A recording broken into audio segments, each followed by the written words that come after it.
बैंकों career academy के digital platform पर आप सभी का फिर से स्वागत है। दोस्तों, ये कंपाउंड इंटरेस्ट की लास्ट क्लास है, तो इसमें हम कुछ जो मिसलेनियस पर्सन है, कुछ हमारे बचे हुए पर्सन हैं, वो सोल्व करेंगे। टाइप हमने इसके सारे पढ़ लिए हैं, जितने भी टाइप बनते हैं कंपाउंड इंटरेस्ट के वो सारे हमने पढ़ लिए हैं। अब कुछ मिसलेनियस पर्सन है और कुछ पर्सन पहले वाले टाइप्स के भी बचे हुए वो सोल्व करेंगे। फिर लास्ट में हम पढ़ेंगे ट्री मेथड है, वो भी मैं आपको बता दूंगा, क्योंकि अब तक हमने ट्री मेथड से एक भी पर्सन को सोल्व नहीं किया है। हमने जितने पर्सन सोल्व किए वो रेशियो मेथड से व सक्सेसिव मेथड से सोल्व किए हैं।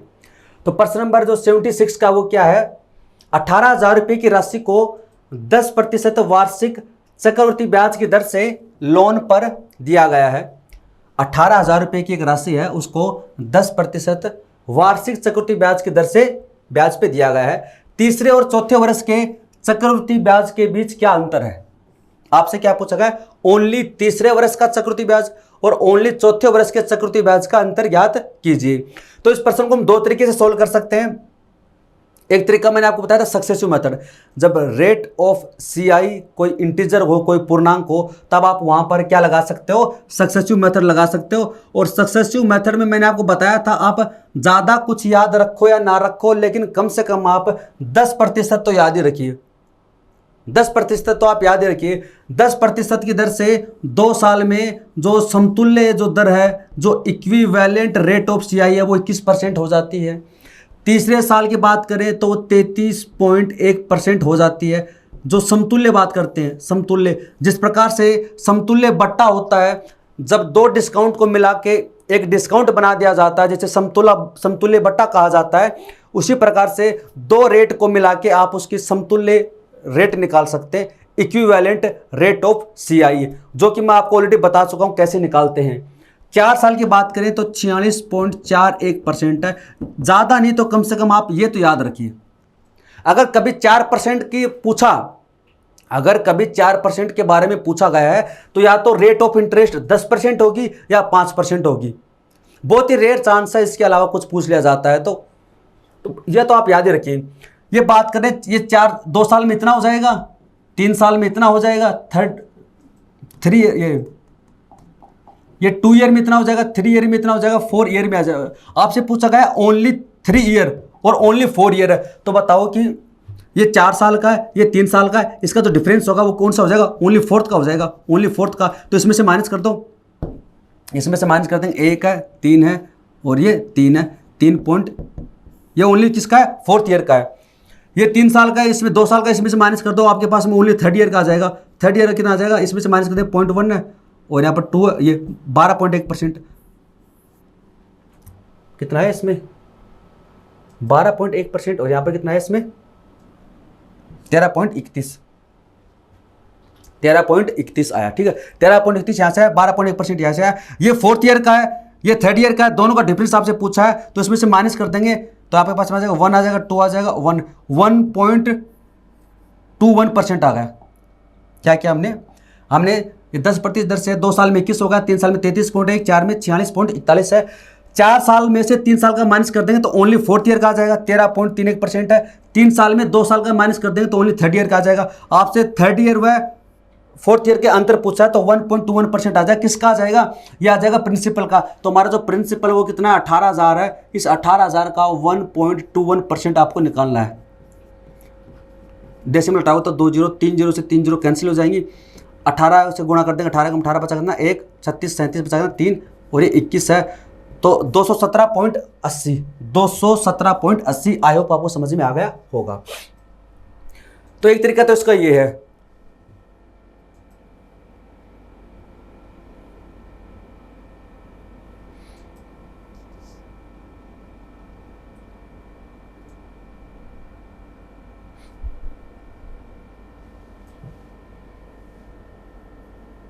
इसका एक तरीका तो ये था, ठीक है। अगर इसका आप दूसरा तरीका निकालना चाहो, हालांकि ये तरीका बेस्ट है, मैंने आपको बताया, अगर आप दूसरे तरीके से निकालना चाहते हो तो आप कैसे कर सकते हो। देखिए 10% है तो आप ये मान के चलोगे, जैसे मान लीजिए मूलधन कितना है, 100 रुपये है, 100, ठीक है। पहले साल 10% 10 रुपये ब्याज लगेगा, फिर अगले इसमें क्या है 110 रुपये के ऊपर ये क्या बन जाएगा, प्रिंसिपल बन जाएगा। ये चीज़ मैं आपको बता चुका हूँ। इसका 10% कितना हो गया, 11। अभी तक हमने ट्री मेथड नहीं पढ़ा है, ट्री मेथड मैं आपको लास्ट में बताऊंगा, बाकी बिना ट्री मेथड के हम सारे प्रश्न सोल्व कर रहे हैं। यहाँ पर 11 हो जाएगा, दूसरे साल है। फिर अब ब्याज लग गया किसके ऊपर, 121 के, इसके 10% कितना हो जाएगा, इसका 10% 12.1 हो जाएगा। फिर इससे अगले साल बात करते हैं, तो इस किसके ऊपर लगेगा, ये 0.1 और 3 1 133.1% है, तो इसका 10% है, इसका 10% कितना हो जाएगा, 13.31। ये पहले साल का ब्याज है, ये दूसरे साल का ब्याज है, ये तीसरे साल का ब्याज है, ये चौथे साल का ब्याज है। चौथे साल का ब्याज कितना है, 13.31% है। तीसरे साल का कितना है, 12.1%। डिफरेंस निकालो, इसमें 1.21 रुपीज़, 1.21 है। ये कब है, जब हमारा प्रिंसिपल कितना है, 100 है। जब प्रिंसिपल हमारा 100 है तो तीसरे व चौथे साल का डिफरेंस कितना है, 1.21 है। लेकिन हमारा एक्चुअल में प्रिंसिपल है कितना, 18,000 है, यानी इसका कितना है, 180 गुना है, इसका 180 गुना है। तो 1 बराबर 180 है, तो इतना बराबर कितना हो जाएगा, 180 को मल्टीप्लाई कर देंगे 1.21 से, डेसिमल हटाएंगे तो ये 1 0 से 1 0 काट देंगे, आपके पास भी आ जाएगा 18 गुना 18 36 37 बचा 3 और ये 21 है, भाग देंगे 10 से तो 217.8 है।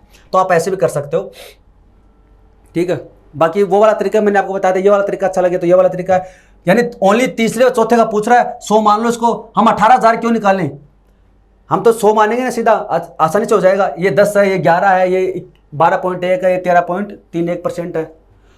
और मैंने आपको ये बताया भी था, इससे पहले वाले क्लास में मैंने आपको बताया भी था कि किस प्रकार से ये प्रिंसिपल बन जाता है, ये अमाउंट बन जाता है। ये इसका 11/10 गुना है, ये इसका कितना है, 11/10 गुना है। 11 गुना 11 होता है 121, उसमें भाग देंगे तो याद जाएगा। ये इसका कितना है, 11/10 गुना है, कितना है, 11/10 गुना है, 12.1 का 11/10 गुना, यानी ये प्रिंसिपल बन जाता है, इनका अमाउंट बन जाता है 133 और 1 है, यानी आपके पास में 13.31 आ जाएगा। अगर आपसे पूछता अगले साल का, तो आपको हर बार ऐसे निकालने की जरूरत नहीं है कि आप हर बार ऐसे 10% निकालोगे, नहीं, आप तो क्या करो, उसका 11/10 निकालो, 11/10। अगर इससे अगले साल पूछे तो 11/10 निकाल लो, उससे अगले साल पूछे तो 11/10 है। ये चीज मैं आपको बता चुका हूं, ठीक है।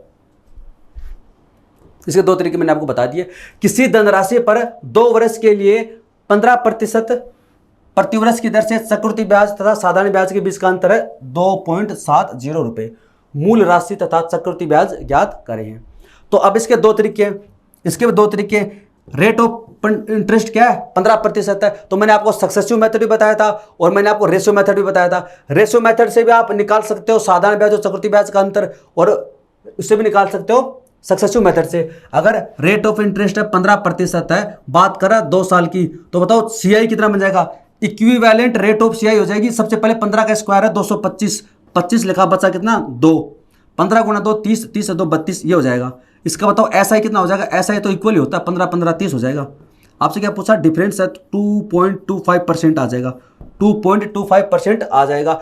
2.25% बराबर आपको दे रखा 2.70 रुपीज़ दे रखा है, तो 1% बराबर हो जाएगा, इससे इसको डिवाइड कर देंगे, ठीक है। डेसिमल से डेसिमल कैंसिल हो जाएंगे, ये वाला कैंसिल हो जाएगा, ये वाला कैंसिल हो जाएगा। आपसे क्या पूछा है, आपसे पूछा मूलधन ज्ञात कीजिए। मूलधन कितना होता है, 100 होता है। 25 से काटोगे तो 9, 25 से काटोगे तो 4, 9 से काटोगे तो 30, 30 गुना 4 होता है 120, 120। तो मूलधन तो कितना होगा, 120 हो गया। वो जो मूलधन है वो कितना है, 120 है। और आपसे क्या पूछा है, मूल राशि तथा चक्रवृद्धि ब्याज ज्ञात करो। मूलधन कितना है, 120 है। चक्रवृद्धि ब्याज आपसे इसमें पूछा, चक्रवृद्धि ब्याज कितना होगा, 32.25 किसका, मूलधन का। तो आप 120 का 32.25% निकाल लो, ये तो आएगा। 25 से काटोगे, 25 से कम 25, बचा कितना 72 आ जाएगा। 25 गुना 2 50, 22 और 9 है। 25 से काटोगे तो 4, 4 से काटोगे तो 30, 0 से 0, 9 से गुणा करें तो 30, 87, 38.7। ऑप्शन सी इसका राइट होगा, ठीक है। ये सक्सेसिव मेथड से मैंने आपको बता दिया। और रेशियो मेथड से एसआई व सीआई का अंतर कैसे निकालते हैं वो मैं आपको ऑलरेडी बता चुका हूं। रेशियो मेथड से कैसे है, वो एसआई व सीआई का डिफरेंस निकालते हैं। सेकंड ईयर व थर्ड ईयर का कैसे निकालते हैं रेशियो मेथड से, वो मैं आपको ऑलरेडी बता चुका हूं। अगला प्रश्न देखिए, वह मूलधन ज्ञात कीजिए जिस पर चक्रवृद्धि ब्याज तथा साधारण ब्याज के बीच 12 से 1/2% की दर से 3 वर्ष का अंतर दे रखा है। अब देखिए यहाँ पर जो रेट ऑफ इंटरेस्ट है ना वो कितने 12 से 1/2% है। ये कोई पूर्णांक नहीं है, कोई इंटीजर नहीं है। अब यहाँ पर सक्सेसिव मेथड नहीं लगेगा। फ्रैक्शन में बदलिए, कितना होता है 1/8 होता है। कितना होता है 1/8 होता है। तो इसका मतलब पहले इसका मूलधन कितना 8 है, ब्याज 1 का, तो कितना हो जाएगा 9 हो जाएगा। कितने बात कर रहा है 3 साल की बात कर रहा है तो 3 बार लिख लेंगे। 3 साल की बात कर रहा है तो 3 बार लिख लेंगे। यह आपका बन जाएगा मूलधन बन जाएगा, यह आपका बन जाएगा 729 क्या बन जाएगा इसके अंदर मिश्र धन बन जाएगा। और ये चीज़ हम पढ़ चुके हैं। यह आपका क्या बन जाएगा CI बन जाएगा। बताओ CI कितना बन जाएगा आपका, यहाँ से आ जाएगा अंतर कितने का है 7 आ जाएगा, यहाँ से आ जाएगा 1 आ जाएगा और यहाँ से आ जाएगा 217। ठीक है, यानी चक्रवृद्धि ब्याज आपका कितना है 217 है। साधारण ब्याज की हम बात करते हैं आपसे। साधारण ब्याज और चक्रवृद्धि ब्याज का अंतर की बात कर रहा है, कितने साल की बात कर रहा है 3 वर्ष की। ठीक है, तो यहाँ पर देखो मूलधन कितना है 8 है और मिश्र धन कितना 9 है। तो बताओ ब्याज कितना 1 है। अभी 1 साल की बात कर रहा है। देखो पहले साल का चक्रवृद्धि ब्याज और साधारण ब्याज क्या होता है बराबर होता है। अगर मूलधन 8 है तो साधारण ब्याज कितना 1 है, लेकिन एक्चुअल में मूलधन है कितना 512 है। एक्चुअल में मूलधन है कितना 512 है। तो मैं कितने से मल्टीप्लाई करूं, मैं मल्टीप्लाई करूंगा 8 × 8 64। 64 से इसको गुणा कर दूंगा तो 512 आ जाएगा। तो यहां पर आ जाएगा 64 आ जाएगा साधारण ब्याज है। क्या कहा मैंने, अगर मूलधन 8 है तो साधारण ब्याज 1 है, लेकिन एक्चुअल में मूलधन है कितना 512, तो वो तो आपको सेम ही रखना पड़ेगा। तो 8 है तब साधारण ब्याज 1 है, मूलधन है कितना 512, कितने से गुणा करूं 64 से। इसको जब 64 से गुणा किया तो इसको भी 64 से गुणा कर दो, साधारण ब्याज आ जाएगा 64 पहले साल का। फिर यहां पर कितना सेम सेम है, सेम सेम है, तो 64 यहां पर आएगा, 64 यहां पर आएगा, 64 यहां पर आएगा, तो आपके पास में आ जाएगा 192। इसका मतलब आपके पास में आ गया है 192। ये क्या होगा साधारण ब्याज हो गया। तो साधारण ब्याज और चक्रवृद्धि ब्याज का अंतर कितना होगा 25 का होगा। और 25 बराबर आपको कितना दे रखा है, 25 बराबर आपको दे रखा 12.50। तो 1 बराबर कितना हो जाएगा 12.50/25। आपसे क्या पूछा इसमें मूलधन पूछा। मूलधन कितना होता है इसमें, मूलधन इसमें दे रखा आपको 512। मूलधन आपको दे रखा है इसमें 512, यानी 1 यूनिट बराबर इतना है। मूलधन आपसे पूछा वो 512 हमारा, तो हमारा यहां से आ जाएगा। इसको हटाओगे तो 2 जीरो लगा दोगे। ठीक है, 1 0 से 1 0 कैंसिल हो जाएगी। 25 से काटोगे तो 5, 25 से काटोगे तो अच्छा 25 से क्यों काटेंगे इसमें, 1 0 से 1 0 काट दिया है। 25 से काटोगे तो आ जाएगा 5, 5 से काटोगे तो आ जाएगा 2 है। 2 से इसको काटोगे ऊपर तो आ जाएगा कितना आ जाएगा इसमें 256 है, 256 है। 256 ऑप्शन सी इसका राइट होगा। ऑप्शन जो सी है वो इसका राइट होगा।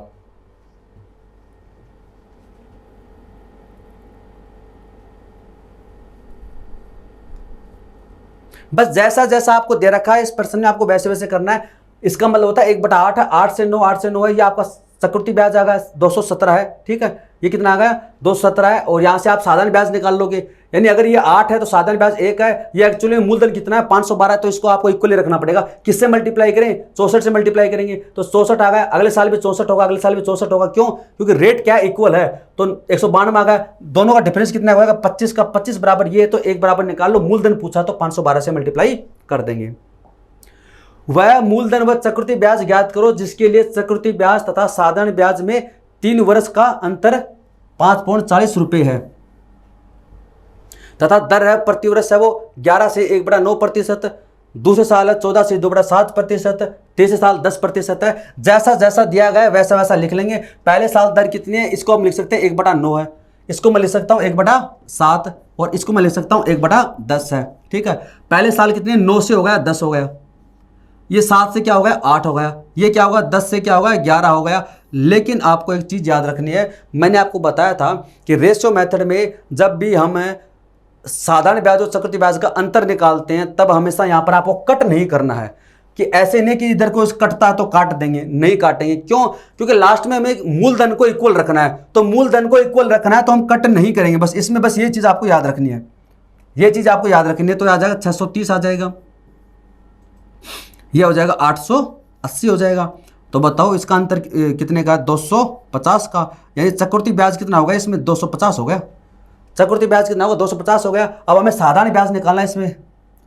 तो अगर ये 9 है ये 10 है तो साधारण ब्याज कितना 1 का। लेकिन एक्चुअली में है कितना ये 630 है। किससे गुणा करेंगे, गुणा करने का तरीका ये है जब ये निकालते हो ना इन दोनों गुणा कर दो। 7 × 10 70, 70 गुणा कर दो 1 से तो कितना आ जाएगा 70 आ जाएगा। ये पहले साल का है।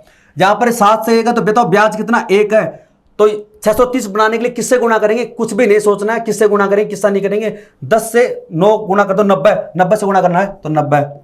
10 से 11 1 है तो 1 है, तो बताओ 630 बनाना किससे गुणा करेंगे, 9 गुणा 7 63 है तो 63। ये 1 है 63 से गुणा किया तो 63 आ जाएगा। ये 1 है 90 से गुणा किया तो 90 आ जाएगा। ये 1 है तो 70 से गुणा किया तो 70 आ जाएगा। अगर यहां पर 1 की जगह कुछ और होता, जैसे मान लीजिए रेट ऑफ इंटरेस्ट होती 37.5%, इसका मतलब होता 3/8 है। कितना होता है 3/8 है। तब आप 8 से 11 लिखते, आपके पास साधारण ब्याज कितना आता 3 आता। उस कंडीशन में अगर इसको मल्टीप्लाई करते हो आप 10 से, तो फिर इसको भी मल्टीप्लाई करना पड़ेगा 10 से, तो उस टाइम पे आपके पास में 30 आएगा। आई होप आप समझ पा रहे होंगे। यहां पर 1 1 था तो डायरेक्ट हमने मल्टीप्लाई करके लिख दिया। अगर यहां पर 3 होता तब इस 7 गुणा 10 70 को मैं 3 से मल्टीप्लाई करता तब 210 आता, यहां पर 1 नहीं आता। और ऐसी चीजें मैं आपको पहले बता भी चुका हूं। तो आपके पास साधारण ब्याज आ गया, यहां से आ गया 3 आ गया, यहां से 22 आ गया। तो बताओ डिफरेंस कितने का है 27। और 27 बराबर आपको कितना दे रखा है, 27 बराबर आपको दे रखा है 5.4 रुपये। एक बराबर हो जाएगा, यहां से लिख देता हूं चल मैं, एक बराबर हो जाएगा 5.40 अपॉन में 27। आपसे क्या पूछा है, वह मूलधन ज्ञात कीजिए। मूलधन कितना 630 है, तो 630 बराबर क्या हो जाएगा, सबसे पहले डेसिमल हटाएंगे तो 2 जीरो लगा देंगे। ये 2 जीरो से 2 जीरो कैंसिल हो जाएंगी। 27 से काटा 2 है तो हो जाएगा 126 है। तो बताओ कि वो अमाउंट कितना है, वो धनराशि कितनी 126 है। तो ऑप्शन सी इसका राइट होगा। फिर आपसे क्या पूछा, इसके अंदर ब्याज पूछा, आपसे क्या पूछा, इसमें ब्याज पूछा। जब ये 126 है, इसमें आपसे ब्याज पूछा, ब्याज कितना 250 है। एक बराबर ये है तो 250 से गुणा कर दो। एक बराबर अगर इसमें 5.40/27 है तो उसको 250 से गुणा कर दो, आपके पास में क्या आ जाएगा, मैं यहाँ पर लिख देता हूँ ये। अगर एक बराबर आपके पास में, अगर एक बराबर 5.40 ये है, अपॉन में कितना है 27 है। आपसे पूछा क्या है, इसमें ब्याज है तो 250 से इसको मल्टीप्लाई कर देंगे। डेसिमल हटाएंगे तो 2 जीरो लगा देंगे। 2 जीरो से 2 जीरो ये कैंसिल हो गई। 27 से काटोगे तो आपके पास में 2 आ जाएगा। 25 गुणा 2 कितना होता है 50। यह आपका आंसर हो जाएगा। अगला प्रश्न देखिए, इसमें यदि कोई धनराशि वार्षिक आधार पर चक्रवृद्धि ब्याज पर 2 वर्षों में अपनी 1.44 गुना हो जाती है तो ब्याज की वार्षिक दर कितनी है। यह प्रश्न आप खुद बताइए। ऐसा प्रश्न हालांकि मैं आपको बता चुका हूं, ऐसा जो प्रश्न है वो हम सोल्व कर चुके हैं। कोई धनराशि वार्षिक आधार पर 2 वर्ष में 1.44 गुना हो जाती है। पहले ये मान लीजिए 1 थी तो 1.41 गुण हो गई, कितने ईयर में 2 साल में हो गई। तो हम इसको सिंपली अगर 100 से गुणा कर दें हम इसको, ताकि इसका डेसिमल हट जाए, तो यहाँ पर 100 आ जाएगा और यहाँ से 144 आ जाएगा। क्योंकि हम ऐसा इसलिए करें ताकि ये कैलकुलेशन ईजी हो जाए। और नहीं करना चाहो तो आप रहने दो, और 100 से गुणा करते हो इसका डेसिमल हट जाएगा। अब आपको मैंने बताया था कि ये प्रिंसिपल है, हमारा अमाउंट है, तब यहाँ पर 2 साल दे रखे तो इसका रूट कर देते हैं। ये चीज़ हम पहले पढ़ चुके हैं। तो 100 का रूट कर देंगे और 144 का क्या कर देंगे रूट। तो यहाँ से आ जाएगा 10, यहाँ से आ जाएगा 12, तो कितना आ जाएगा 20% आ जाएगा। 20% क्यों, क्योंकि 2 की वृद्धि होगी किसके ऊपर होगी 10 के ऊपर। तो ऐसे परसेंट हम कर चुके हैं। तो जो रेट है वो कितनी है 20% है। और ये ऐसा हम क्यों करते हैं, ये सब मैं चीज़ें आपको बता चुका हूं पहले। वार्षिक रूप में संयोजित 3000 की राशि x% चक्रवृद्धि ब्याज दर पर 3 वर्षों में इतनी हो जाती है तो x का मान ज्ञात कीजिए। यह सिंपल से प्रश्न 3000 रुपये की राशि है, 3993 हो जाती है। यानी ये राशि प्रिंसिपल है, ये क्या अमाउंट है, हो जाती है x% दर से 3 वर्षों में। यानी समय कितना 3 वर्ष है। इसका मतलब क्या है कि 3 वर्ष है तो अब आपको यहाँ पर क्यूब रूट करना पड़ेगा। तो यहाँ पर जो नंबर्स हैं उसको ऐसे कट करके ऐसे नंबर में कन्वर्ट करो जो क्यूब बन जाए, क्योंकि लास्ट में क्या करना है क्यूब रूट करना है। तब मैं आपको यहाँ पर देखो 3 से इसको काट दें तो 1000 आ जाएगा, इसको 3 से काटेंगे तो 1331 आ जाएगा। अब ये भी 10 का क्यूब है और ये क्या है 11 का क्यूब है। अब आप इसका क्यूब रूट कर सकते हो, तो आपके पास में आ जाएगा 10 आ जाएगा, ये आ जाएगा 11 आ जाएगा। 1 की वृद्धि किसके ऊपर 10 के ऊपर। तो आपसे रेट पूछिए तो कितनी आ जाएगी 10% आ जाएगी। ऑप्शन ए इसका राइट होगा 10%। ये कुछ पर्सन रह गए थे उस टाइम पर, हम टाइप वाइज पढ़ रहे थे तो वो हम सोल्व कर रहे हैं। बाकी सारे टाइप पढ़ चुके हैं और अब बचा हुआ इसके अंदर थोड़ा ट्री मेथड है, वो भी मैं आपको लास्ट में बता दूंगा। यदि किसी मूलधन पर दूसरे और तीसरे वर्ष में मिलने वाला मिश्र धन चक्रवृद्धि ब्याज से यानी कंपाउंड इंटरेस्ट से जो मिश्र धन है वो 9610,272 है तो ब्याज की दर ज्ञात कीजिए। अब ये कॉन्सेप्ट हम पहले पढ़ चुके हैं। ये कॉन्सेप्ट हम पहले पढ़ चुके हैं कि यदि किसी मूलधन पर दूसरे और तीसरे वर्ष में मिलने वाला मिश्र धन चक्रवृद्धि ब्याज से, यानी ये 9,600 है और ये दूसरे वर्ष में इतना हो जाता है, तीसरे वर्ष में कितना हो जाता है 10,272 हो जाता है, यानी दूसरे वर्ष में इतना हो जाता है, तीसरे वर्ष में इतना हो जाता है। और एक वर्ष का साधारण ब्याज और चक्रवृद्धि ब्याज तो क्या होता है, बराबर होता है। तो बताओ इसमें एक वर्ष में कितने की वृद्धि हुई, एक वर्ष में वृद्धि इसमें कितनी हुई 400 की, यहाँ से हुई, ये 672 की वृद्धि हुई। ये 672 की वृद्धि किसके ऊपर हुई, इसके ऊपर हुई है। 672 की वृद्धि हुई किसके ऊपर हुई है, 9,600 के ऊपर हुई है। परसेंट में बदलोगे तो 100 से मल्टीप्लाई, तो काट दोगे तो 12 से काटोगे तो 12 गुना 8 96, 12 से काटोगे तो 12 गुना 5 60, 12 गुना 6 72 है, तो 7% आ जाएगा। और एक कॉन्सेप्ट हम सीख चुके हैं पहले, कैसा हम क्यों लिखते हैं।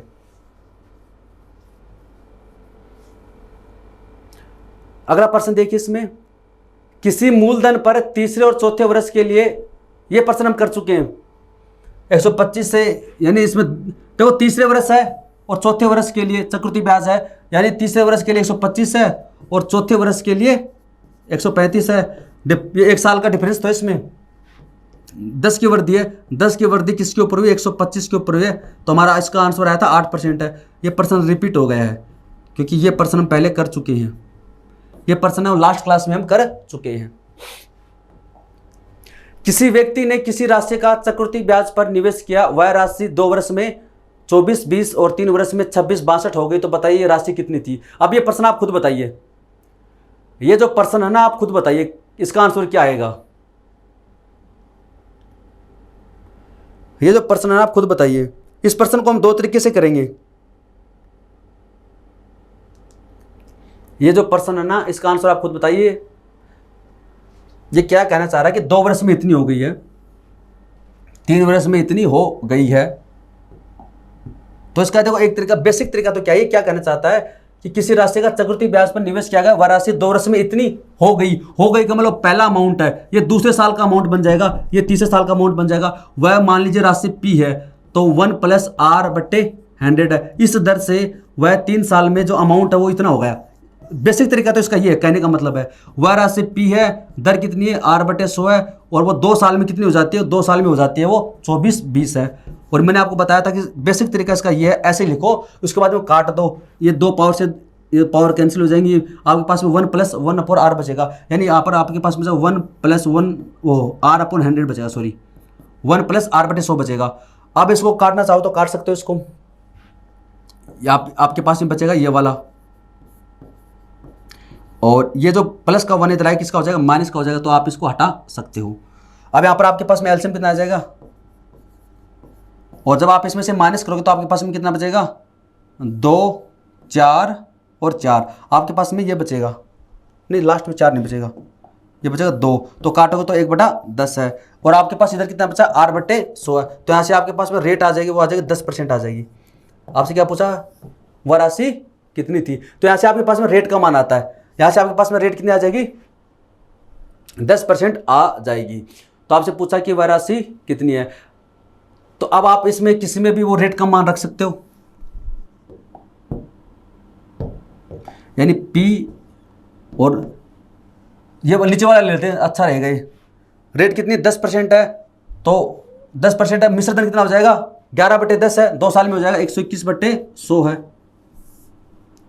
P है 1 + रेट कितनी है, और ये 2 साल में हो जाता है 24, 20 है। चलो ठीक है, ऐसे बता देते हैं। P है, इसका मतलब होता है 11/10 है तो 121/100 है, 2 और ये, तो इसको काटोगे तो आ जाए आपके 20 है, 20 × 100 होता है 2000, यानी वो धनराशि कितनी थी, 2000 थी, वह धनराशि हो जाएगी 2000।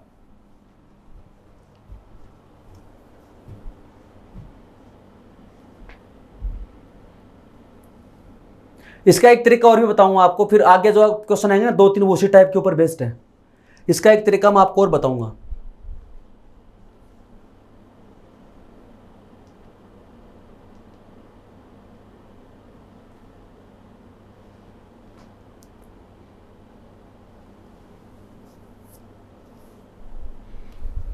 इसका एक तरीका मैं आपको और बताता हूं। ये क्या कह रहा है, मैंने आपको पहले बताया था कि कंपाउंड इंटरेस्ट में क्या होता है कि एक निश्चित समय में वो एक निश्चित गुणा में बढ़ते हैं। जैसे कोई धनराशि, मैंने वो प्रश्न किया था ना, कोई धनराशि और चक्रवृद्धि ब्याज की दर से 5 साल में दुगनी हो जाती है, तो वो 8 गुनी कितने साल में हो जाएगी, यानी 5 साल में 2 गुनी, तो अगले 5 साल में फिर 2 गुनी, अगले 5 साल में फिर 2 गुनी, यानी उसी समय में सेम स्पीड से बढ़ेगी वो। अगर वो बोला गया है कि कोई धनराशि है वो 2 साल में अपनी है वो 3/2 हो जाती है, तो अगले 2 साल में वो 3/2 हो जाएगी, फिर अगले साल में 3/2 हो जाएगी, ऐसे निश्चित में बढ़ती है। अब आपको दे रहा है कोई धनराशि थी P, हमें पता नहीं है, इसको प्रश्न को करने का एक तरीका और भी है, और आगे ऐसे एग्जांपल 1-2 आएंगे, ठीक है। माना वो धनराशि कितनी है, P है, तो 1 साल में वो कितनी होगी हमें नहीं पता, दूसरे साल में वो कितनी होगी, यानी अगला 1 साल, यानी 2 साल हो गए ना, अब दूसरे साल में होगी 2420 रुपये हो गई है, यह हो गई का मतलब अमाउंट है। फिर अगले 1 साल में यानी तीसरे साल में वो कितनी होगी 2662 रुपये हो गई। इसका मतलब है कि यहाँ पर कितने साल का अंतर है, 1 साल का अंतर है, यानी इस 1 साल में वो कितना गुना बढ़ी वो हम चेक कर लेते हैं। अगर मान लीजिए यहाँ पर ये 5 गुना बढ़ती है, सपोज यहाँ पर 5 गुना बढ़ती है, तो यहाँ पर भी 5 गुना बढ़ेगी, यहाँ पर भी 5 गुना बढ़ेगी। अगर यहाँ पर ये इसकी हाफ होती है तो यहाँ पर भी हाफ होगी, यहाँ पर सपोज मैं आपको बता रहा हूँ। तो अभी चेक कर लेते हैं कितना गुना बढ़ गई है, तो 2662 में भाग दे देंगे, किसका भाग दे देंगे, 2420 का भाग दे देंगे, तो 11 से काटेंगे, 11 गुना 2 22, बचा कितना 4 46, 11 तो 44, 11 दूनी 22 है, और 11 से काटोगे तो 11 दूनी 22, 11 दूनी 22 है, फिर 11 से काट लो आप, 11 से काटो 11 दूनी 22, यानी 11/10 है, यानी ये इसका क्या होती है, ये इसका 11/10 गुना है। तो अब यहाँ पर जो राशि आएगी ये भी इसका, ये इस राशि का 11/10 गुना है, ये भी इसका क्या होगी 11/10 गुना है, यानी आप यहाँ से बोल सकते हैं जो P है इसका 11/10 तो ये हो गया, और फिर इसका 11/10 है वो ये हो गया, आपके पास में ये वाली राशि आ गई है। तब यहाँ से आप लिख सकते हो 11 से इसको काट सकते हो, 11 दूनी 22 20 है, 11 से इसको काटोगे तो 20 है, और 20 गुना 10 गुना 10 100, तो 2000 हो जाएगा। आई होप आपको समझ में आया होगा। अगर आपसे ये पूछता है कि अगले साल बताओ, तो अगले साल इसका भी 11/10 का निकाल लो। अगर आपसे पूछता है कि उससे अगले साल है तो उसका भी 11/10 गुणा निकाल लो आपसे, लेकिन ये P पूछा था तो इसका आंसर ये आ गया। उम्मीद करता हूं आपको समझ में आया होगा।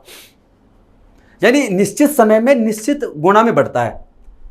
निश्चित, अगर यहां पर पीरियड 2 साल का होता तो 2 साल का गैप लेते इसमें, 2 साल का। अगर यहां पर पीरियड 1 ईयर का तो हमने 1 ईयर का लिया है। आपको समझ में आया होगा उम्मीद करता हूं मैं।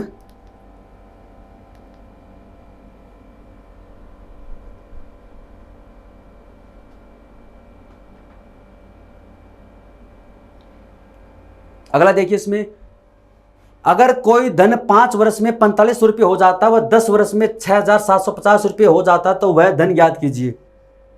इस प्रश्न में एक और शामिल कर लेता हूं, वह धन ज्ञात कीजिए तथा ज्ञात कीजिए 15 वर्ष में वो धन कितना हो जाएगा। और इस प्रश्न का आंसर आप कमेंट सेक्शन में कमेंट करके बताना, तथा ज्ञात कीजिए कि वह धन 15 वर्ष में कितना हो जाएगा। 15 वर्ष में कितना हो जाएगा। इसमें 2 प्रश्न आपको निकालने हैं। एक तो वह धन ज्ञात कीजिए, मूलधन ज्ञात कीजिए, और 15 वर्ष में कितना हो जाएगा, 15 वर्ष में कितना हो जाएगा। यानी यहां पर आपको गैप सेम दे रखा है, गैप वो क्या दे रखा है, सेम दे रखा है, और आप आसानी से इसको निकाल सकते हैं। गैप आपको यहां पर सेम दे रखा है, यानी 5 से 10 में इतना हो गया, यानी यहां पर 5 साल का गैप है, तो इससे पहले भी क्या है 5 साल का गैप है। कैसे, जैसे मान लीजिए मूलधन कितना था, P था, तो ये 5 साल में कितना पहुंचा हमें नहीं पता, ये अच्छा 5 साल में यहाँ पर पहुंच गए 4500, यहाँ पर दे रखा है। तो अगले 5 साल में कितना हो गया, यानी 10, 5 + 5 कितना हो गया, 10 हो गया। 10 साल में कितना हो गया, 6750 रुपये हो गए। तो अब आप ये देखिए कि ये इन 5 सालों में कितना गुना बढ़ा है। तो कैसे पता चलेंगे, ये इसमें भाग दे देंगे, किसका 4500 का भाग दे देंगे, 0 से 0 काटेंगे, किससे काटेंगे, 25 से काटते हैं, 5 से काट देते हैं, चलो 90, 5 से काट देते हैं, और 13 गुना 5 65 है, और ये 5 है, और 15 से काटेंगे 9, 15 से काटेंगे तो 6 और 3 से काटेंगे तो 3/2 है। इसका मतलब क्या होगा 3/2 है। तो यानी ये इसका 3/2 गुना है, तो ये भी इसका कितना होगा 3/2 गुना होगा। तो P का 3/2 गुना है, यानी सेम है। यहाँ पर जो ईयर है वो क्या है, सेम है। ये 5 ईयर में है तो ये भी 5 ईयर है। अब आपको ये ध्यान में रखना है कि ऐसा नहीं है कि यहाँ पर 5 साल है यहाँ पर 4 साल है, नहीं, वो सेम टाइम है, वो सेम होना चाहिए। जो टाइम का जो गैप है वो सेम होना चाहिए। अगर 5 साल में इतना गुना है तो अगले 5 साल में भी इतना गुना होगा, और अगले 5 साल में भी इतना गुना हो जाएगा। 5 + 5 + कितना हो जाएगा 15 हो जाएगा। तो वहां पर वो 3/2 गुना होगा। इसलिए मैंने ये वाला प्रश्न पूछा था कि वो है 15 वर्ष में कितना हो जाएगा। तो पहले तो मैं वो धनराशि निकालता हूं, तो ये होगा 4500 हो गया, 4500 होगा, 3 से काटोगे तो 1500, और 1500 गुणा करोगे 2 से, तो वो धनराशि कितनी हो जाएगी 3000 हो जाएगी। वह धनराशि कितनी है 3000 है। तो ऑप्शन ए हमारा राइट होगा। लेकिन दूसरा प्रश्न पूछा है कि 15 वर्ष में कितना हो जाएगा, यानी कि हर 5 में 3/2 गुना हो रहा है। तो हम क्या करें, यहाँ पर 6750 का 3/2 गुण 3/2 निकाल लेंगे। तो इसको 2 से काटेंगे तो आ जाएगा 33, 66 बचा कितना, 1 है, 75, 5 × 15, 1, 2, ये हो जाएगा, ये इसका आंसर हो जाएगा।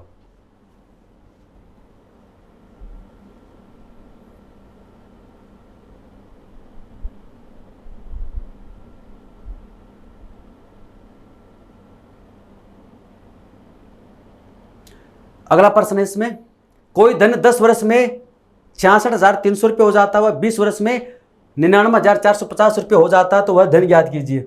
सेम है, ये देखो 10 साल का गैप है और 10 साल से पहले का आपको पूछा है। तो आप ये देखिए कि ये इन 10 सालों में कितने गुना हुआ है, इस 10 सालों में कितने गुना हुआ है।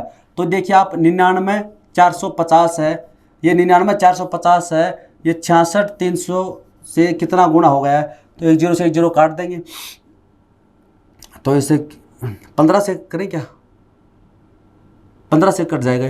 15 गुना 6 होता है 90, बचा कितना 9, 94, 15 गुना 6 90, 15 × 45, और चलो इसको 63 से कट रहा है। तो 63 से काटोगे तो 15 आ रहा है, कितना आ रहा है 15 आ रहा है, यानी ये इसका 15 गुना है, 15 गुना,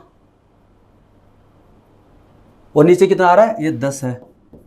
5 से काटोगे तो 3, 5 से काटोगे तो 2 है, 3/2 गुना है, ये इसका 3/2 गुना है, क्योंकि मैं 0 भूल गया था नीचे वाला, ठीक है ना, इसमें एक 0 और भी था, तो 10 आ गया, तो 3/2, यानी कहने का मतलब ये हो गया कि ये जो धनराशि है ये पहले P थी, और ये 10 वर्ष में कितनी हो गई है 66,300 हो गई है, और ये अगले 10 वर्ष में कितनी हो गई है, ये 99,450 हो गई है।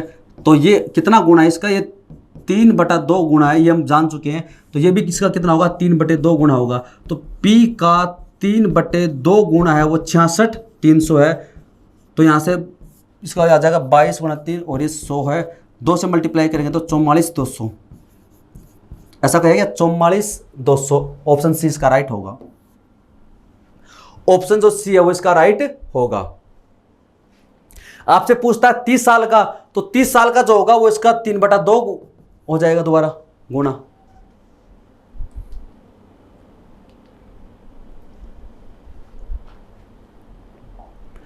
अब है दोस्तों हम ट्री मेथड सीखते हैं। कंपाउंड इंटरेस्ट हमने पूरा कंप्लीट कर लिया है, टाइप वाइज हमने पढ़ लिया है, और हमने बिना ट्री मेथड के पढ़ा है। ट्री मेथड का मतलब होता है इंटरेस्ट ऑन इंटरेस्ट है, तो थोड़ा सा उसके बारे में मैं आपको बता देता हूं। फिर एक पर्सन ऐसा है जो उसकी सहायता से हम समझेंगे। एक पर्सन अभी और बचा हुआ है, ये पर्सन कौन सा बचा हुआ है, ये पर्सन बचा हुआ है अभी, देखो मैं आपको एक पर्सन बता देता हूं। अभी एक पर्सन बचा हुआ है कि 3 वर्ष के CI व 1 वर्ष के SI का अनुपात आपको दे रखा है। 3 वर्ष के CI यानी 3 साल का चक्रवृद्धि ब्याज व 1 साल का साधारण ब्याज का अनुपात आपको दे रखा 3.64:1 है। दर प्रतिशत याद कीजिए। तो इसका एक तरीका तो है कि हम इसको ऑप्शन से करें, दूसरा तरीका है कि हम इसको ऑप्शन से ना करके इसको बेसिक तरीके से करें। तो इस पर्सन को हम ट्री मेथड से करेंगे, बाकी हमने किसी भी पर्सन में ट्री मेथड का सहारा नहीं लिया है। तो अब यहाँ पर हम जानते हैं कि ट्री मेथड होता क्या है। इसे ट्री मेथड बोला जाता है, यानी इसका मतलब होता है इंटरेस्ट ऑन इंटरेस्ट। इसका मतलब होता है इंटरेस्ट ऑन इंटरेस्ट, यानी ब्याज पे ब्याज, इंटरेस्ट ऑन इंटरेस्ट है, ब्याज पे ब्याज है। कंपाउंड इंटरेस्ट का मतलब क्या होता है, दो तरीके होते हैं। कंपाउंड का मतलब होता है मिश्रण। मिश्रण किसका, यानी एक निश्चित समय के बाद में जो ब्याज बनेगा उसका और मूलधन का मिश्रण हो जाता है और वो फिर से क्या बन जाता है, मूलधन बन जाता है। फिर अगले निश्चित समय के बाद में फिर वो जो ब्याज आएगा उसमें जोड़ दिया जाता है, कंपाउंड हो जाता है। यानी कंपाउंड इंटरेस्ट का मतलब क्या है कि इसके अंदर कंपाउंड होता रहता है, जो मूलधन है उसमें ब्याज जुड़ता रहता है, वो कंपाउंड होता रहता है, कंपाउंड होता रहता है। दूसरा इसका मतलब होता है कि ब्याज के ऊपर ब्याज है। जो दूसरा कॉन्सेप्ट है वो होता है ब्याज के ऊपर ब्याज। इसका मतलब क्या हुआ, जैसे प्रिंसिपल आपको दे रखा है 1000 रुपये दे रखा है, प्रिंसिपल आपको दे रखा है 1000 रुपये दे रखा है, रेट ऑफ इंटरेस्ट आपको दे रखी है, रेट ऑफ इंटरेस्ट अब आपको दे रखी है 20% दे रखी है, और टाइम आपको दे रखा है 2 साल दे रखा है, 2 ईयर्स है। तो हमें चक्रवृद्धि ब्याज निकालना है। ये सब चीजें हम निकालना सीख चुके हैं। अब हम इसको किस किस प्रकार से निकाल सकते हैं, ट्री मेथड से। ट्री मेथड ये कहता है कि ये जो मूलधन आपका 1000 रुपये, ये पहले साल का है, दूसरे साल का, अगर तीसरे साल की बात करता है तो यहाँ पर लिखो, चौथे साल की बात करता है तो आगे लिखो। तो 20% दर से, यानी इसके ऊपर 20% की दर से ब्याज लगा। इसका 20% का मतलब होता है 1/5 है। 20% का मतलब 1/5 है। इसका 1/5 कितना हो जाएगा, 200 हो जाएगा। ये पहले साल है। अगले साल क्या होता है, अगले साल इसके ऊपर दोबारा 1/5 लगेगा तो हो जाएगा 200। लेकिन क्या कहता है कि इंटरेस्ट ऑन इंटरेस्ट, यानी यहां तक तो कोई इंटरेस्ट नहीं था, अब दूसरे साल यानी अब ये आ गया, अब इसके ऊपर इंटरेस्ट के ऊपर इंटरेस्ट लगेगा। और किस दर से लगेगा, उसी दर से जो ऊपर है 1/5 है। इसका 1/5 कितना हो जाएगा, 40 हो जाएगा। ये 2 साल के लिए है। तो अब आपसे पूछता है कि बताओ इसमें ऊपर वाली लाइन तो रिप्रेजेंट करती है एसआई को, साधारण ब्याज को, तो साधारण ब्याज तो इसमें कितना हो जाएगा, 200 + 200 400 हो जाएगा। और ये करता है इसका डिफरेंस है, ये क्या है, डिफरेंस D2। 2 साल के साधारण ब्याज चक्रवृद्धि ब्याज का अंतर कितना है, 40 है। और ये वाली जो लाइन है ये तो फर्स्ट ईयर को रिप्रेजेंट करती है और ये रिप्रेजेंट करती है सेकंड ईयर को। ये पहली साल है, ये दूसरी साल है, और टोटल को जोड़ देंगे हम, टोटल को जोड़ देंगे तो हमारे पास में क्या आ जाएगा, 440 आ जाएगा, वो आ जाएगा CI आ जाएगा, CI। अगर आपने पहले पढ़ा तो आपको समझ में आ रहा होगा, नहीं पढ़ा तो अच्छी बात है, आपको ज़्यादा यूज भी नहीं करना है। अगर आपने पढ़ा है तब आपको बता रहा हूँ। इसके बजाय हम रेशो मेथड से अच्छे से कर सकते हैं, डिफरेंस भी निकाल सकते हैं और सेकेंड ईयर थर्ड ईयर का भी निकाल सकते हैं। बाकी अगर आपने पहले, इस डिपेंड ये करता है कि आपने सबसे पहले कौन सा पढ़ा है और आपकी प्रैक्टिस कैसी है। अगर आपने इस वाले मेथड से अच्छे से प्रैक्टिस की है तो आपको ये वाला अच्छा लग रहा होगा और आपको इसी से करना चाहिए, अगर आपकी अच्छी प्रैक्टिस हो गई है तो ये तरीका होता है इसके ऊपर। ऐसे हम कुछ और एग्जाम्पल करेंगे, लेकिन हम करेंगे कैसे ऐसे प्रश्नों को, ये तो मैंने आपको बेसिक तरीका बता दिया है। जब भी आप ट्री मेथड से अगर प्रश्नों को सोल्व करते हैं तब आपको हमेशा यहां पर है ओरिजिनल प्रिंसिपल नहीं लिखना है। यहां पर आपको कभी भी ओरिजिनल प्रिंसिपल नहीं लिखना है। ये मैंने तो आपको समझाने के लिए बता दिया, मूलधन है इसका इतना % है, इतना % है, अगले साल ब्याज आ जाएगी। ठीक है, क्या करना है, जो आपको रेट दे रखी है 20% है, सबसे पहले इसको फ्रैक्शन में बदलो, 1/5 है, सबसे पहले इसको फ्रैक्शन में बदलो। 2 साल की बात कर रहा है तो इसका स्क्वायर कर दो 25, यानी कि हमारा जो प्रिंसिपल है 25 है। अब आप कहोगे कि ऐसा क्यों, जब ऑलरेडी दे रखा तो हम लिख सकते हैं। ऐसा इसलिए करने हैं कि अगर आप ट्री मेथड यूज करना ही चाहते हो तब आप यहां पर है ना रेशियो को, उसमें रेट को बदलो फ्रैक्शन में, फ्रैक्शन में आपके पास में यहां पर जो आएगा ना उसके आधार पे आप प्रिंसिपल निकालो। इससे फायदा ये होगा, कैलकुलेशन इजी हो जाएगी, आसानी से कट जाएगा। अब ये 25 आ गया है, अब पहले साल इसका 1/5 तो 5, फिर ये 5 और फिर ये 1। अगर आप करना ही चाहते हो तो आपको इससे थोड़ी कैलकुलेशन नहीं करनी पड़ेगी, ये थोड़ा बेस्ट रहेगा, आगे के लिए और बेस्ट रहेगा।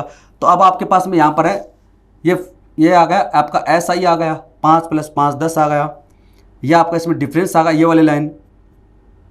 केवल 2 साल की बात करूँ मैं, केवल 2 साल की, ये 1 यूनिट आ गई है। और इसमें CI की बात करते, CI कितना हो जाएगा, 10 + 1 11 हो जाएगा। ये क्या होगा, साधारण ब्याज हो गया, ये 2 साल का साधारण ब्याज चक्रवृद्धि ब्याज का अंतर हो गया 1 है, और चक्रवृद्धि ब्याज कितना हो जाएगा, 10 + 1 11 हो जाएगा। ये पहले साल की बात करते हैं 5 हो जाएगा, दूसरे साल की बात करते हैं 6 हो जाएगा। ठीक है, इसमें सारी चीजें आ गई। अब इनमें से किसी एक का मान आपको दे देगा, इनमें से किसी भी एक का मान आपको दे देगा और कुछ भी पूछ सकता है। जैसे आपको यहाँ पर दे रखा प्रिंसिपल दे रखा 1000 रुपये, तो यानी कि 25 बराबर आपको दे रखा, 1000 दे रखा, तो यानी इसको किससे मल्टीप्लाई किया, 40 से। तो यानी 1 बराबर कितना है, 40 है, 1 यूनिट बराबर 40 है। अब आपसे पूछेगा कि बताओ साधारण ब्याज निकालो तो 400 हो जाएगा, चक्रवृद्धि ब्याज पूछे तो 40 से गुणा कर दो 440 हो जाएगा। केवल सेकंड ईयर का पूछे तो 6 से गुणा कर दो 240 हो जाएगा। आप कुछ भी ऐसे निकाल सकते हैं। तो स्क्रीनशॉट लेना चाहो तो आप ले सकते हैं। बाकी मैं कुछ और एग्जांपल करवाता हूं आपको थोड़ा समझाने के लिए,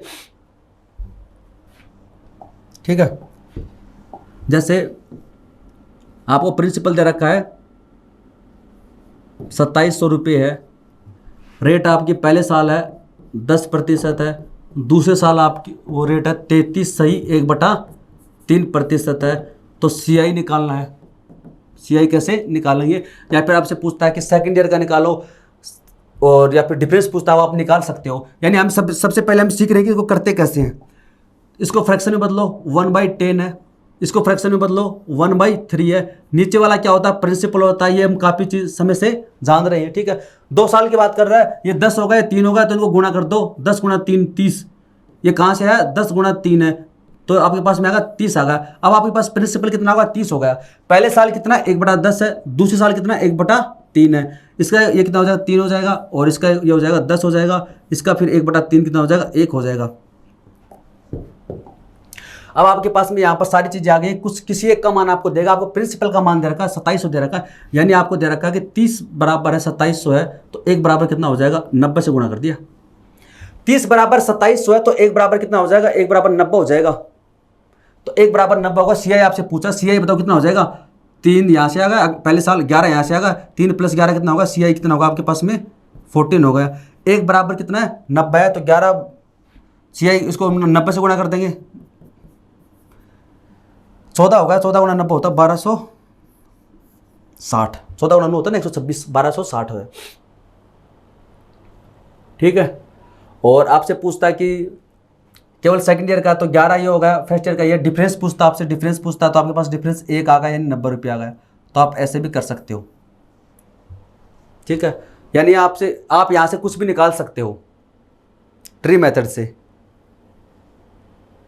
लेकिन ये चीज़ें हम सीख चुके हैं किससे, ये चीज़ें हम ऑलरेडी सीख चुके हैं रेशियो मेथड से निकालना। अगला देखिए, इसके अंदर ये 2 साल का था। अब हम बात करते हैं इसमें 3 साल का। 3 साल की हम बात करते हैं। जैसे 3 साल की प्रिंसिपल आपको दे रखा है 10,000 दे रखा है, ठीक है। रेट है वो पहले साल की रेट है वो है 20%। दूसरे साल की जो रेट है वो आपको दे रखी है 25%। और तीसरे साल की जो रेट है वो आपको दे रखी है 10% है। और आपको 3 साल का ये ट्री बनाना है इसका। तो कैसे बनाएंगे, सबसे पहले हम क्या करेंगे, हम यहाँ से लिखेंगे। इसको फ्रैक्शन में लिखो 1/5, इसको फ्रैक्शन में लिखो 1/4 है, इसको फ्रैक्शन में लिखो 1/10 है। ये इसका प्रिंसिपल, ये इसका प्रिंसिपल, ये इसका प्रिंसिपल है। तीनों को मल्टीप्लाई कर देंगे तो कितना आ जाएगा 200 आ जाएगा। यानी इनका जो नया प्रिंसिपल बनेगा, मूलधन बनेगा, वो बनेगा 200 है। 3 साल की बात कर रहा है तो 3 साल का ऐसा ट्री बना लेंगे। ये 1/5 की, यहाँ पर 1/4 है, ये 1/10 है। आई होप आपको समझ में आ रहा होगा। तो इसका 1/5 कितना होता है, यानी 40 हो जाएगा। ये आसानी से कट जाएंगे। 1/40 कितना होता है 50 होता है। ये इसका 1/10 कितना होता है 20 होता है।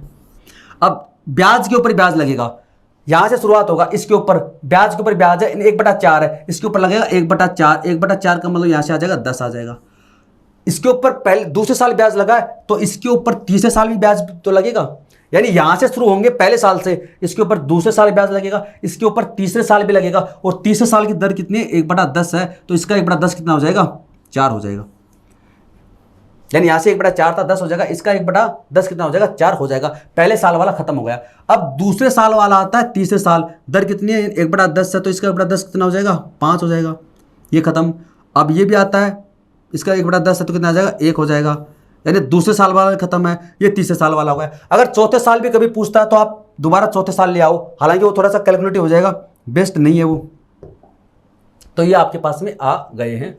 अब आपसे क्या पूछा इसमें, जैसे पूछता आपसे CI निकालो या SI निकालो या D3 का मतलब होता है CI व SI का डिफरेंस निकालो, या ओनली सेकेंड ईयर CI आपसे पूछा, केवल second year CI, only second year CI है, केवल थर्ड ईयर CI है, केवल थर्ड ईयर का CI है, तो आप यहाँ से निकाल सकते हैं।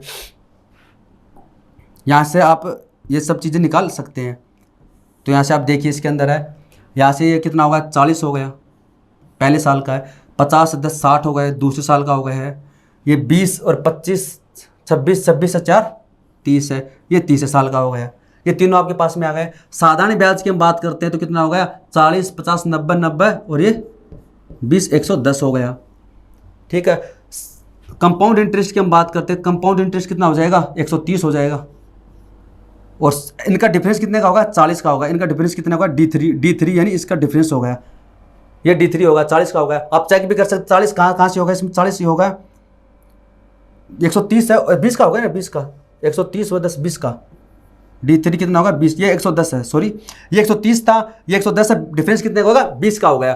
तो आप चेक कर सकते हैं डिफरेंस देखिए 10 + 5 15 1 16 और 4 20 है। ये चीज़ें यानी इसमें सारी चीज़ें आपके पास में आ गई हैं। लेकिन कभी ऐसा तो होगा नहीं कि प्रश्न में आपसे सारी चीज़ें पूछी जाएंगी, नहीं पूछी जाएंगी एक साथ। तो ये फर्स्ट ईयर का है। बाकी अगर आपने इस वाले तरीके से प्रैक्टिस कर रखी है अच्छे से तो आप ये वाला तरीका फॉलो कीजिए। First year, second year, third year है। अब आपके पास में इन सब में से किसी एक का मान आपको दे देगा। ये आपका क्या है प्रिंसिपल है, तो आपको इसका मान दे रखा है। प्रिंसिपल का मान आपको कितना दे रखा है 200 बराबर आपको दे रखा है 10,000 दे रखा है। तो एक बराबर हो जाएगा 50, यानी 50 से आपने इसको गुणा कर दिया। 200 बराबर दे रखा है आपको, 10,000 दे रखा है, तो एक बराबर कितना हो जाएगा, एक बराबर आप हो जाएगा 50 है। तो एक यूनिट का मान कितना आ गया 50 आ गया। यहाँ से एक यूनिट का मान कितना आ गया 50 आ गया। आपसे पूछा है CI कितना है 130 है, तो 130 गुना एक यूनिट का मान कितना है 50 है। तो यहाँ से हो जाएगा 13 गुना 5 65 है, ये हो जाएगा। आपसे पूछा है SI कितना 110 है, एक यूनिट बराबर 50 है, तो कितना हो जाएगा 50 से गुणा कर देंगे तो 5500 है। डिफरेंस D3 कितना है 20 है, एक बराबर 50 है, तो कितना हो जाएगा 1000 हो जाएगा। ये कितना हो जाएगा 1000 हो जाएगा। यहाँ से आप चेक कीजिए 6500 में से माइनस करेंगे 5500, 1000 ही आएगा। सेकंड ईयर CI है, सेकंड ईयर CI कितना है 60 है, एक बराबर 50 है, तो 60 बराबर कितना हो जाएगा 3000 हो जाएगा। कितना हो जाएगा 3 हो जाएगा। थर्ड ईयर CI की बात करते हैं, थर्ड ईयर CI की बात करते हैं। थर्ड ईयर कितना है 30 है, एक बराबर 50 है, तो थर्ड ईयर कितना हो जाएगा 1500 हो जाएगा। ये आपके पास में आ गया है, तो इसका आप स्क्रीनशॉट लेना चाहो तो ले सकते हैं।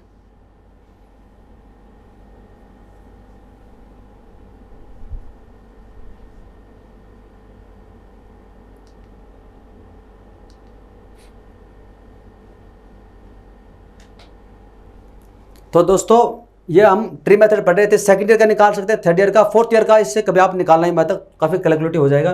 बाकी अगर आपको अच्छे से प्रैक्टिस आपने कर रखी है तो आप निकाल सकते हैं इसकी सहायता से। ठीक है। अब हम एक प्रश्न देखते हैं। 3 वर्ष के CI व 1 वर्ष के SI का अनुपात आपको दे रखा है 3.64:1 है। दर प्रतिशत ज्ञात कीजिए। यानी आपको दे रखा है रेशियो दे रखा है 3 ईयर का कंपाउंड इंटरेस्ट और 1 ईयर का SI के जो इंटरेस्ट है उसका रेशियो आपको दे रखा है 3.64:1 है।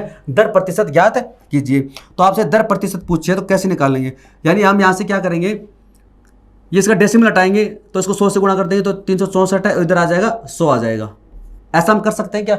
ये 3 ईयर का चक्रवृद्धि ब्याज है, ये 1 वर्ष का साधारण ब्याज है। 1 वर्ष का साधारण ब्याज अगर 100 है तो आप ये देखिए इसमें ये हमारा प्रिंसिपल है। हमने ऐसे तो क्या था, अभी हमने जो ट्री मेथड बनाया था उसके आधार पर देखिए यह हमारा प्रिंसिपल है, 3 साल की बात करता है तो ऐसे बनेगा। ऊपर वाली लाइन हमारी साधारण ब्याज आती है, ऊपर वाली लाइन हमारी क्या आती है साधारण ब्याज आती है। तो यहाँ पर साधारण ब्याज कितना है 100 है 1 साल का, तो दूसरे साल का भी कितना होगा 100 होगा। तीसरे साल का साधारण ब्याज भी क्या होगा 100 होगा, अगर दर सेम है तो। ठीक है, दर प्रतिशत यानी दर सेम है इसके अंदर, तो ये 100 होगा, ये 100 होगा, ये 100 होगा। उसके बाद में नीचे क्या आती है दर कितनी 8% है, कितनी 8% है। अब इसके ऊपर ब्याज, हमने ब्याज कैसे निकाला था, हमने ब्याज निकाला था यानी इस 40 का प्रतिशत R/100 यानी 1/4 है। 40 का 1/4 निकाला था तब हमारे पास में आया था 10 आया था। ऐसा ही हम यहाँ पर करेंगे, यहाँ पर 100 है, 100 का R% निकालेंगे, R/100 है, 100 से 100 कैंसिल हो जाएगा, R आ जाएगा। यहाँ पर कितना आ जाएगा R आ जाएगा। यहाँ पर भी कितना आ जाएगा R आ जाएगा। यहाँ पर भी इसका कितना निकालेंगे R% निकालेंगे तो कितना आ जाएगा R आ जाएगा। इसका भी R% निकालेंगे, इसका R% निकालेंगे तो अब इसका R% कितना आएगा R × R%, R/100 है, तो ये हमारे पास में आ जाएगा R² 100 है। आई होप आपको समझ में आ रहा होगा। अगर इसकी रेट है वो 8% है तो इस प्रकार से ये साधारण ब्याज हो गया, फिर ये चक्रवृद्धि ब्याज, ऐसे हम ट्री मेथड बना सकते हैं। हमें क्या दे रखा है, हमें दे रखा है कि साधारण चक्रवृद्धि ब्याज कितना है, चक्रवृद्धि ब्याज इसमें 3 ईयर का 364 है, 1 साल का ये साधारण ब्याज, ये 3 साल का साधारण ब्याज कितना हो जाएगा, 300 हो जाएगा, डिफरेंस कितने का 64 का, ये 64 क्या है, D3 है, D3 का मतलब 3 साल का चक्रवृद्धि ब्याज और साधारण ब्याज का अंतर D3 है। अब यहां से देखिए साधारण ब्याज कितना है, ये वाला रहा, ये साधारण ब्याज 300 हो गया, ये क्या है, ये साधारण ब्याज और चक्रवृद्धि ब्याज का अंतर है, तो R कितना हो गया, R plus R plus R 3R plus R square upon में 100 है, और ये क्या डिफरेंस है, ये क्या डिफरेंस है, डिफरेंस CI वैसा का डिफरेंस, CI वैसा का डिफरेंस कितना है, 64 है, 64 है। तो अब यहां से आप क्या कर सकते हो, एक तरीका तो ये कि आप ऑप्शन से कर लो इसको, एक तरीका तो आप ऑप्शन से, ऑप्शन में R बराबर रखो 20, R बराबर रखोगे 20, तो 20 गुणा 3 होता है 60 प्लस 20 का स्क्वायर 400, 400 में भाग दोगे 100 का तो 4 आएगा, 64, ये आपके पास में राइट है, यानी इसका आंसर कितना आएगा, 20 आएगा। या फिर अगर आप ऑप्शन से नहीं करना चाहते हो तो ये क्वाड्रिक इक्वेशन बन जाएगी, आप क्वाड्रिक इक्वेशन से कर लो, या तो आप इसमें ऑप्शन से कर लो या फिर क्वाड्रिक इक्वेशन बन जाएगी, 300R प्लस R स्क्वायर बराबर हो जाएगा 6400। तो अब ये क्वाड्रिक इक्वेशन बन जाएगी, R square plus 300R minus 6400 बराबर है 0 है।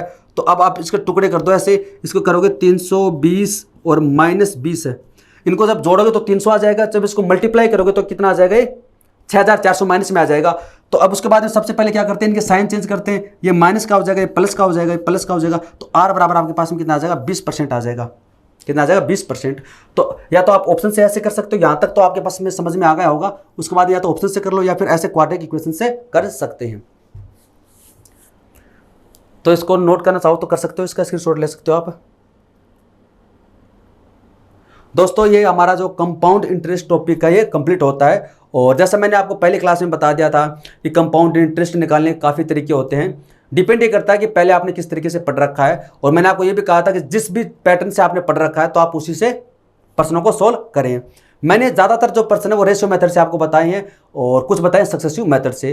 लास्ट में मैंने आपको ट्री मेथड भी बता दिया है, हालांकि हमने ज़्यादा डिटेल में ट्री मेथड पढ़ा नहीं है, नॉर्मली समझाने के लिए आपको बता दिया कि कैसे कैसे ट्री मेथड होता है। और अगर आप ट्री मेथड नहीं पढ़ा है तो फिर मत पढ़ना, जरूरत ही नहीं है, रेशियो मेथड से मैंने सब कुछ बता दिया है, और अगर आपने पढ़ भी रखा है तो आपको फिर पता ही होगा, ठीक है। तो मैं उम्मीद करता हूँ आपको ये कंपाउंड इंटरेस्ट का जो टॉपिक है, जो ट्रिक्स मैंने आपको बताई हैं, किस्त निकालने की, इंस्टॉलमेंट में 2 टाइप के प्रश्न पूछे जाते हैं, दोनों मैंने आपको बता दिए थे। आप उम्मीद करता हूँ आपको समझ में आया होगा, और अगर आपको वीडियो समझ में आते हैं, अच्छे लगते हैं, तो वीडियो को लाइक करना ना भूलें और चैनल को सब्सक्राइब करें। वीडियो देखने के लिए धन्यवाद, थैंक यू सो मच।